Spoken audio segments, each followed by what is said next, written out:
All right, guys, you are with us for part 2 of Steph Clarke, all the way from Australia. I so appreciate you being here. We were just jamming on really, how often to talk with your employees, both informally and formally.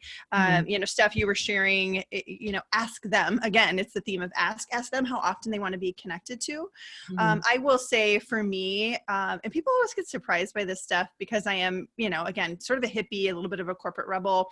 And I say I'd like more structure, right? Because I think for me as a leader for 20 plus years now, people leader, I find because I am so futuristic and, strategic thinking that I sort of live here, that if I don't put the structure as a leader to say, this is how frequently we're going to connect, is that comfortable for you? If somebody was truly uncomfortable with meeting with me for 30 minutes a week or an hour a week, we could move to every other week. But if I do it really right as a leader, I'm going to make that a truly engaging, connecting opportunity that tethers them to the organization and gives me the information I need in really casual ways, right? Yeah. I talked to an old coworker today. We were texting back and forth about something. And I said, well, how's the company doing? How are people coming back in? And she said, well, everybody still gets to work from home, but we started talking about mental health. And they said, if somebody was feeling like they were, part of it was they needed to get into the office to have their mental health, that they could come in and we would set up a really good precautions. And I think that's it. Like we find out those things, not from a survey, but from that continual pulse that says, hey, Steph, the last couple of weeks we talked, I have felt a different tone in your voice. Like I know the move was, you just moved. So I know, the move might have stressed you out, or I might be talking to a parent that says like, you might be stressed about school returning. How are you feeling right now? Like what's still working about your structure? What's working about the way I'm giving you work or the way you are, completing work? How can I help you? I mean, I always think the best question we can ask as leaders is what could I do better or differently for you? Because it's not my job to do your job. It's my job to provide you with resources, support, and encouragement. Yeah. And I think you make a fantastic there's a nuanced point there around you should lead that conversation as the leader. So whilst you might want to open it to them to guide or to tailor or something, if they're like actually weekly for something, for whatever reason, just really doesn't work. I'd love to do it fortnightly, but we'll do it every Tuesday, whatever. Mm-hmm. You should lead that conversation just being like, hey, how often do you want to catch up? Because a lot of people aren't used to that question. They'll be like, oh, monthly's fine, because they don't want to bother you and they think you're busy and all this kind of thing. So go first and have that conversation being like, hey, I was thinking about weekly. And I think from, again, a lot of leaders and senior leaders in particular that I'm talking to, they are finding that the more informal way of working, which is great in many ways, is requiring actually, to your point, more formality around, like, because you don't have those, hey, just past your desk, can I ask you a question kind of thing. So those kind of short, sharp, 30 minutes or whatever kind of weekly catch-ups just gives that the kind of ongoing stuff. Right. The ongoing dialogue kind of thing. So I think, lead the conversation 100% as the leader and give a suggestion and make it probably more regular than they are expecting, because that gives them all the options in terms of going, oh, actually, I would love that. That's great. Thank you. Rather than feeling that they've got to put more time in your diary. Oh yeah, because I've had people where I've asked the question and then they said, well, you're so busy. You're so busy. Mm-hmm. Had a dog barking there.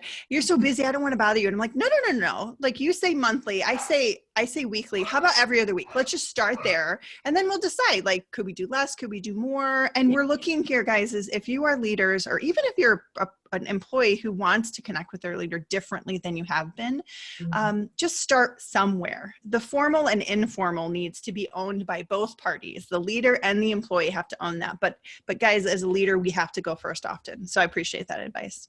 Yeah, that's awesome. Okay, so keeping us on track, you and I could talk forever. Okay, so we talked about engagement of employees. We talked about advice. Steph, what other leaders like yourself that are positively influencing culture and people would you want to acknowledge just for doing good work, or maybe even as a guest on the podcast? Oh, good one.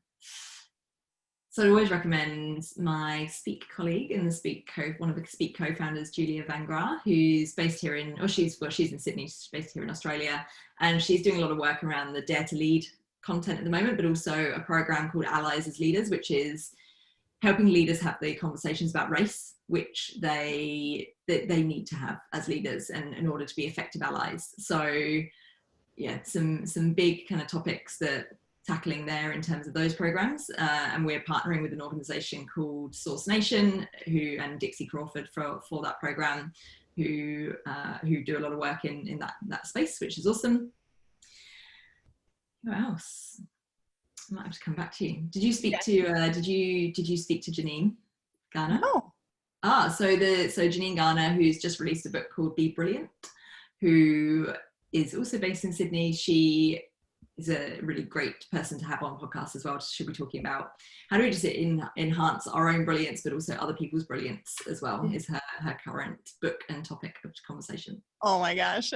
Thank you for that mention of Janine. I will reach out to her. Yeah. I think the Dare to Lead work, oh my gosh, I could geek out with Judy on that for a while. And speaking of race at work, I'll send you this too, Steph. I'm not sure if you saw, but one of my last long form episodes before we paused the other podcast was talking about race and other taboo topics at work. And it was with my mentor, Alonzo, who as a Black man and working in corporate America for many years and now coaching and consulting corporate America, it's beyond time for us to be talking about those things at work, because those things make up who we are. Yeah. And I know it's not easy because it's hard for us to talk about everyday topics, let alone those, but really important stuff. So thanks for the suggestions. Yeah. Well, given we were just talking about how hard it is sometimes to ask your leader for time in their diary, like imagine having an actual conversation about something that matters. Good point. Which is why it takes practice, guys. We got to keep practicing and having these conversations. So appreciate the work you guys are doing around that stuff. So last question here before I let you go. And this will, like, you could list out every book you've ever read, which is a lot, but books, podcasts, thought leaders, whoever, Steph, what is a favorite resource of yours that helps you personally advance your thinking related to organizational culture or people? And Everyone Culture is absolutely one of those. So the book I mentioned earlier, Robert Keegan and Lisa Leahy, who are obviously well known, who are well known for their work around organizational design and org psych and all of those good things. So they're also the creators of the Immunity to Change framework. So yeah, so if you're familiar with that, it's the same authors, same researchers, professors, but this is about about culture, and it's incredible. The other book is, and these aren't, well, that one is very specific on that. The other one is The Art of Gathering by Priya Parker. I rave about it all the time still. I love it so much because work is a gathering, meetings are gatherings, and the more we can think about them as human experiences, I think the better, because we forget that. I think this period of time, if there's anything good to come out of it, it is that humanization of the people you work with, you as a leader, all of those and work. So the more we kind of rethink, and particularly as we go back into redesigning how we gather, why do we come to an office? Like, what is the purpose of that space? And I know I had a really exciting conversation with someone not long ago they were kind of spitballing some ideas and going, maybe we're actually going to take one of our floors and turn it into, like, rather than 50 desks and a couple of little poddy awful meeting rooms, like the fishbowl type ones, we're actually going to have 6 big collaboration spaces. And I was just like, yes, can I come and just hang out there, please? That sounds amazing. Yeah, let's turn one of the floors into like a roller derby rink or something. Like, let's get creative, people. Let's get creative, especially if the space is not going to be used for a while. Yeah. And just imagine the conversations those sorts of spaces could create, because the physical space is really cool. I love it. Yeah, those are my 2. Oh, there was Gus. I knew he would make an appearance on this podcast. He usually does. So, Steph, thank you so much for being now we have 2 dogs barking. Thank you so much for being a guest today, guys. That's Gus in the background. I just really appreciate you being such a positive advocate for all things culture and people. That's really great. Thanks, Anna. All right, we'll talk to you soon. Thanks, Steph.